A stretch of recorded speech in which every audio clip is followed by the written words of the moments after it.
It's my great pleasure to introduce Mr. Alex Ronczewski. Can anyone here guess how much 1 second of airtime costs for the Super Bowl? Well, 1 second of airtime costs over $166,000.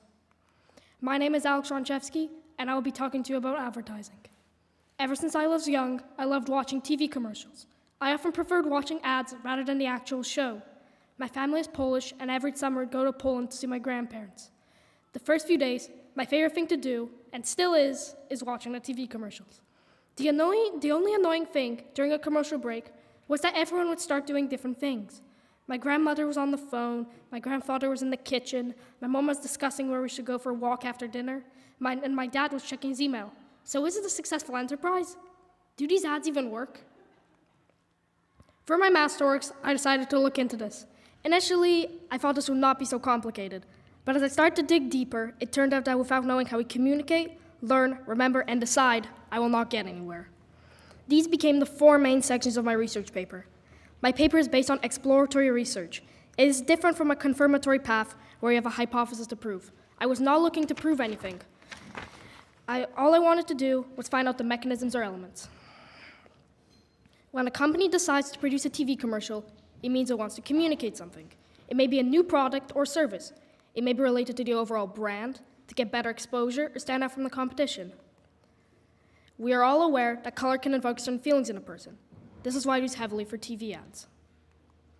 The sound associated with an ad is a critical component too. Sound is also a quick way into the past. When you hear a song as a throwback, you immediately go back to that moment. This can be very helpful in advertising because when you hear sound in advertisement, it can jog your memory very fast.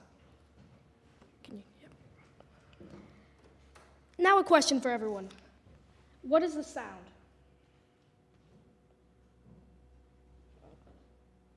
All right, speakers don't work.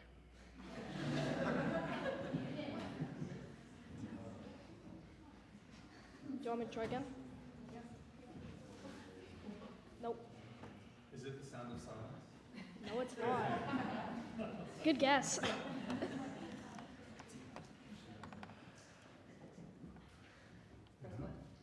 It should work. Turned up on the computer, turned up on the video. Can you see it makes a sound?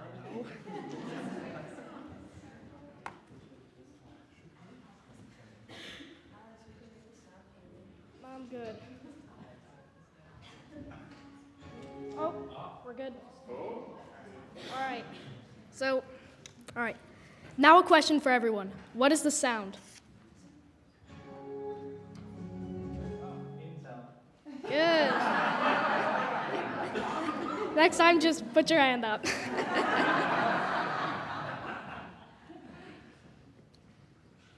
Who here has bought an Intel Core? Not a computer with an Intel Core, but the core itself. Not many people, but we all know the jingle. The core idea is a critical component of any TV ad. It can be ominous, funny, surprising, moving, or romantic. It has to fit with the advertisement. If an ad is for flowery laundry detergent, it might not make sense for the core idea to be sad or scary. With the number of various TV ads, you have to break through and deliver the message. You can either force the viewer to pay attention, forcing, or subvert their attention. We're out of time. It's time for a commercial break.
The 1984 advertisement invokes feeling of George Orwell's 1984. 1984 forces you to pay attention. This ad was rejected by Apple executives. The only person who liked it was Steve Jobs. A question for everyone. What about this commercial is special? It doesn't have anything to do with forcing. Just put your hands up. Anyone? Connor. No, almost. Yes. You can't tell what the product is. Yes, there was no product shown in this commercial.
Hashtag Best Buds appears at the end of the commercial, and it's the essence of this commercial. Cute animals all together.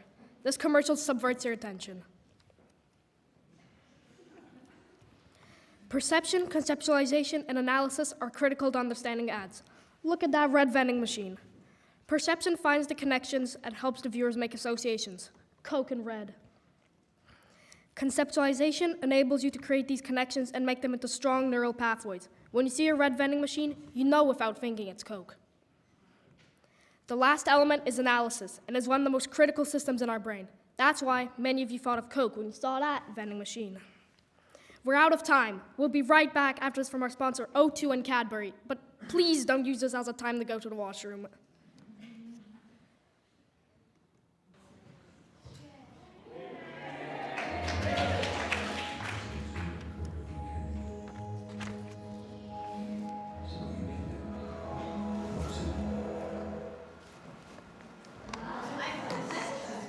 In 2001, the struggling cell phone company called Cellnet was rebranded to O2. For 4 years, they ran bubble-style commercials with a cryptic message. See what you can do. They managed to become the biggest phone company in the UK, beating out Orange, Vodafone, without cutting their prices, any technical advantage, or promotions.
This is another commercial for Cadbury.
With the first commercial about the gorilla, Cadbury got 20% gains in brand awareness. They tried in another attempt in an airport race between airport vehicles.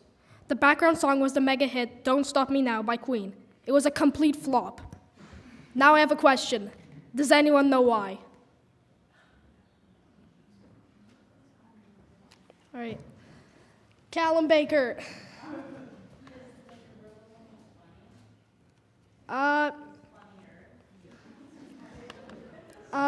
Almost. Yep. The soundtrack was good in both. So, okay. Bev? Did it have something to do with the release date? Was one of them closer to Easter? No. All right, last one. Who hasn't answered the question? Adrian. Because gorillas are better than trucks?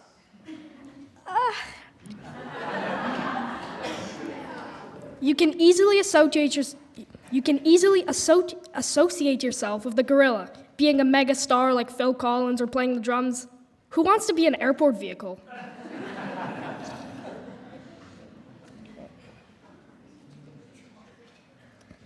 Before we move on to the next section, the key takeaway of this section is that there's much more to communication than just words. Learning is one of the first activities we engage with since birth. We learn something new every day is a common phrase that summarizes this lifelong activity. At school, we are prompted to pay attention, otherwise we're not going to learn anything, right? If we want the advertisement to work successfully, we are to use active learning. It's a highly attentive and challenging process to sustain for a long time. We are motivated to get the information. We can deploy our mental powers to learn and analyze information. Although we can't connect different concepts, the learning capacity is limited.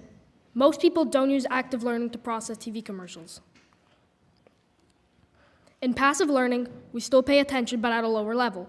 We can sustain the state for longer time without being exhausted. We can make some analysis, but we will not form any solid beliefs based on received information.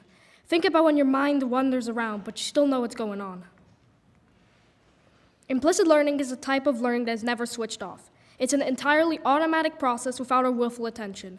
The learning capacity has no limits. However, since it happens without our willful attention, we can't form any concepts or analyze the results of our thinking. This is probably the most complex thing in my Masterworks, so bear with me here. Let's say you're walking down a street with your friend. You're having a great conversation and you're going to grab lunch. You walk up to a busy intersection. Your friend takes a step forward. Out of the corner of your eye, you see a car coming and you hold him back. If someone was to ask you what you did, you say that you got lunch with a friend. 7 months later, you walk up the same intersection, and subconsciously you look for a car, and maybe even your arm twitches as if trying to hold someone back. You learned something, subconsciously. Before I move on to memory, the key takeaway from this chapter is that there is more than one way to learn. It's essential to understand that anything we do in our daily life depends on memory and past experiences. Some past knowledge can be activated by just thinking of the past, while some we just know. We can't tell where or how we learned it. When we talk about memory and the process of remembering, an analogy to computer hard drive comes to mind.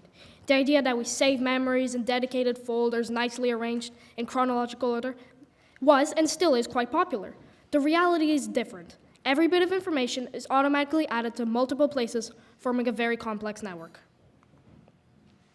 Short-term memory is the memory we use for temporary storing of information.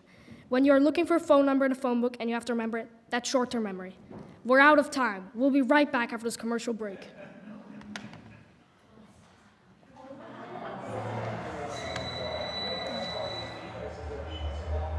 Hello? Ew, what's up? Nothing, just watching the game, having fun. So what you? None. Watching the game, having fun. True, true. What's up? Yo, you pick up the phone. Hello? What's up? Yo, where's Duke? Yo, Duke? Yo. Where's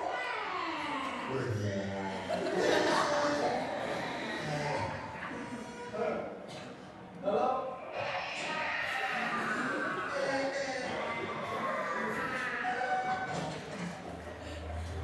So what's up, dude? Watching the game, having a bud. True. True.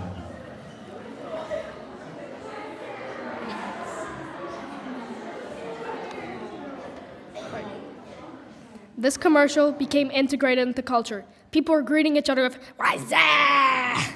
You hardly know where it came from, but you still say it. It became encoded into our memory. Long-term memory is charged with storing information for an extended period. It's split into two types, procedural memory and declarative memory. Procedural memory is responsible for doing things, like how to type or how to boil an egg. It's also charged with multitasking. Declarative memory covers things we know, like looking both ways before crossing a road. It's also in charge of definitions.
This advertisement is easy to remember because it has so many memories involved, like Christmas, childhood, friendship, and family, and Santa, of course. Implicit memory is more durable than short and long-term memory. You forget less. The way to look at it is a Tetris game. Short-term is a small area, and the blocks land on each other, covering the older ones. The older ones are now forgotten. Long-term memory is a more extensive area. Things are forgotten less.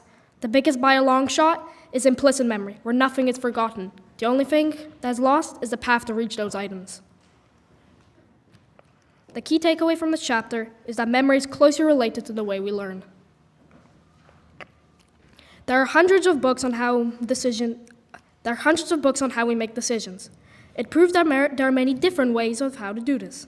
We live in a hyper-choice world. The amount of information, which is often contradictory, makes us skeptical of making choices. Even if somebody does trust a brand, there are hundreds of different choices. On the shelves, hundreds of soaps. What's the difference? A soap is a soap is a soap. Is there a reason why I should choose one over the other?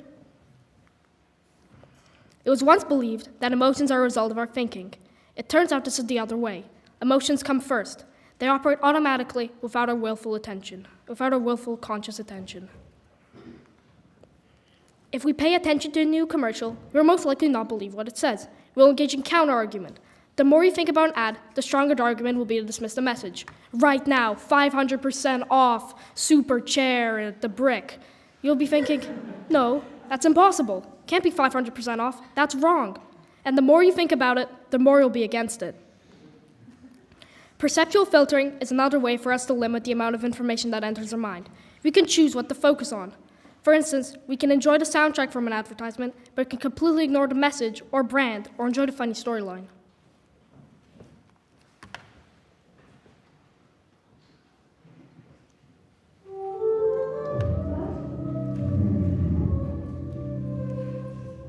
You may be looking for a car that's small and practical.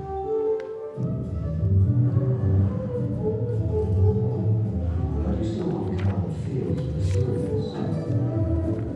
Well, now you've found it, because while the Clio is certainly small, it's perfectly full.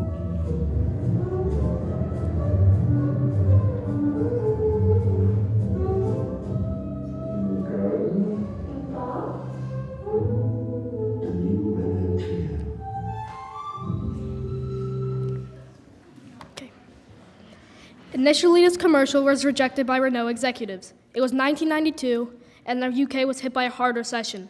Executives requested a different commercial with facts, statistics, and graphs. It didn't work at all. Finally, the original ad was aired, and after the Renault Clio launch became the most successful car launch in the history of hatchbacks. It exceeded its target by 32%. When researchers asked people about the advertisement, can you tell me what people remembered about the ad?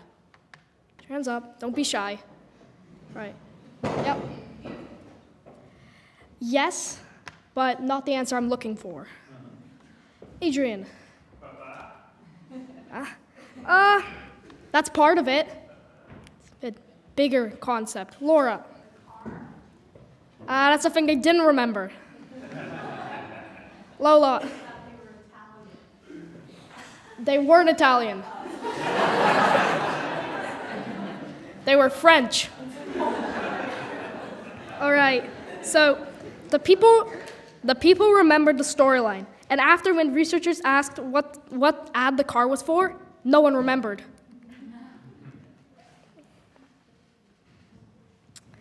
In 1992, Dr. Giacomo Rizzolatti of the University of Parma in Italy discovered a pattern in which our brain activates the same areas when we do something or just observe someone else doing it. Because of this unique characteristic, the neurons responsible for this action are labeled mirror neurons. Before we move on, the key takeaway of this chapter is that when we make decisions, emotions always come first. I hope you've been paying attention, because I will now show a commercial in which there are things I've talked about. Now it's your turn to spot them.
So, before you answer all of this, before you look for the things in the commercial, we can all agree that red was used a lot.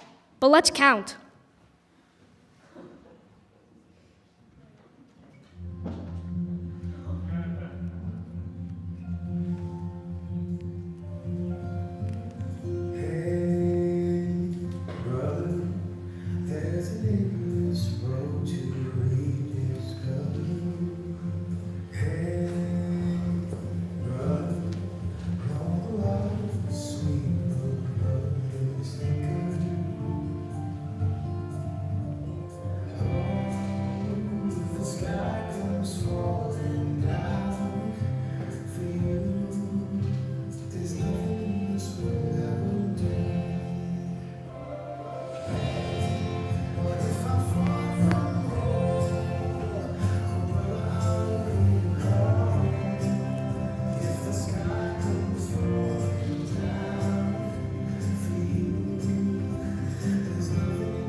Right. Now it's your turn. Put your hands up. When this commercial is good, what did you see? Max Zane? I noticed that everyone who seemed bad at first was wearing either blue or another color than red. Very good. That's one of the things. Joel? Yep. 67 times. Anna? A relatable sibling relationship. Yes. Anyone else? Lola?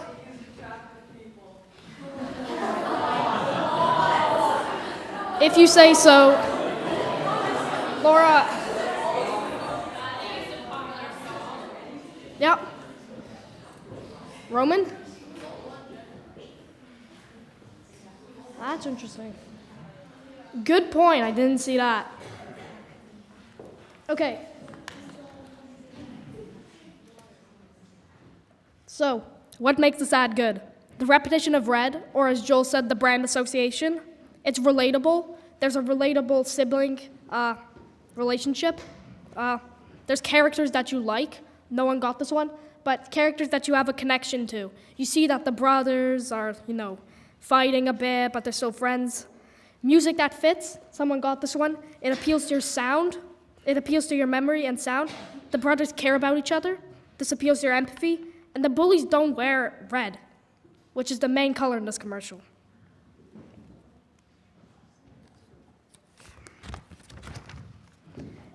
To conclude what I have learned with this Masterworks, I decided to come up with a concept for a commercial. My inspiration came from an Audi commercial of Candid Tovex. Look at it online, it's pretty cool. I tried to use everything that I have learned. It's based on 3 ideas: the commute to school, the importance of acknowledgement that we are all different, and the last element, IPS students actually like to go to school. Well, just to clarify, I did not film this. Sorry. From black, you see an alarm clock. Then the alarm goes off. After the alarm is turned off, upbeat music starts playing. A random collection of very short cuts of different characters getting ready. Shower turns on, brushing teeth, tying shoes, going downstairs, putting on IPS uniform, grabbing a backpack, or grabbing lunch. For brief moments, we also see faces of students expressing excitement and urgency, but not a negative one. We all want to go to school. Right. So for all of scene 3, you could add millions of characters, but these are the ones that I came up with. She is running a trail at very high speeds. It's not jogging. This is not a road biker. This is a downhill mountain biker. She's going very fast through the woods. She is reaching the bus's closing doors in the last second. She barely squeezes inside, her face pressed against the glass, but she is smiling happily. 2 students are putting on life jackets, grabbing oars, and running down to the beach carrying a kayak. A quick push and they're off. The student clips her ski boots into her bindings. Goggles are pulled onto her face and she grabs her poles. Then she goes. An Arctic scene. Dogs are lying in the snow. A student connects the harness. We see the student's backpack on the sled and off they go. We cut to a very far distance shot where there's a tiny sled moving across a vast whiteness. We see a student putting on gear, but we're not sure what it is yet. Then we see a student jump off a cliff, gaining speed until they open up their wingsuit.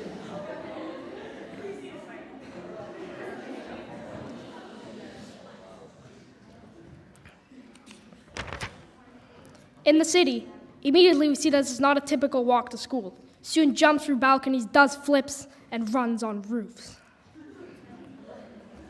A student's putting on helmets and gloves. We see a student jumping onto a longboard and they're leaving. Shots include a follow, a helmet cam, and others.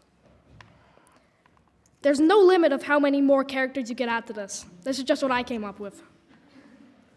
Music stops. We see the IPS front building and the most recognizable gear lying in front of the school. A wobbling helmet, a wind-moving parachute. There are also dogs by a water bowl. Cut to black. Music starts again. Tagline, distinctly different, and then the IPS logo.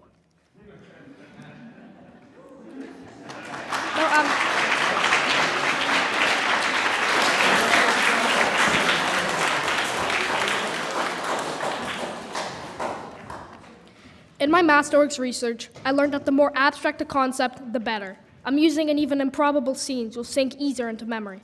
A correct selection of soundtrack will be critical.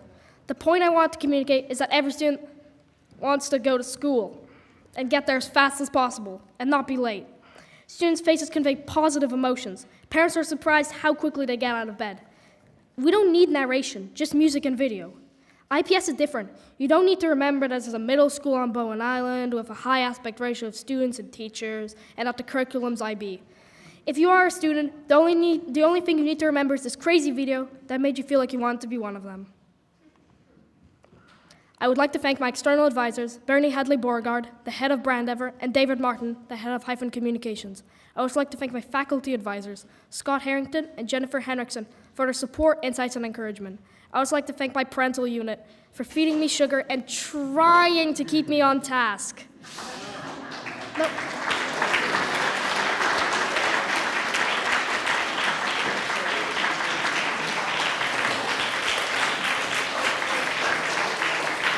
I'm not done.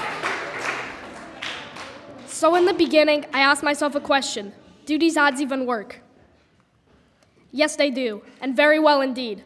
But the way they work is not exactly as one would expect. Thank you for listening.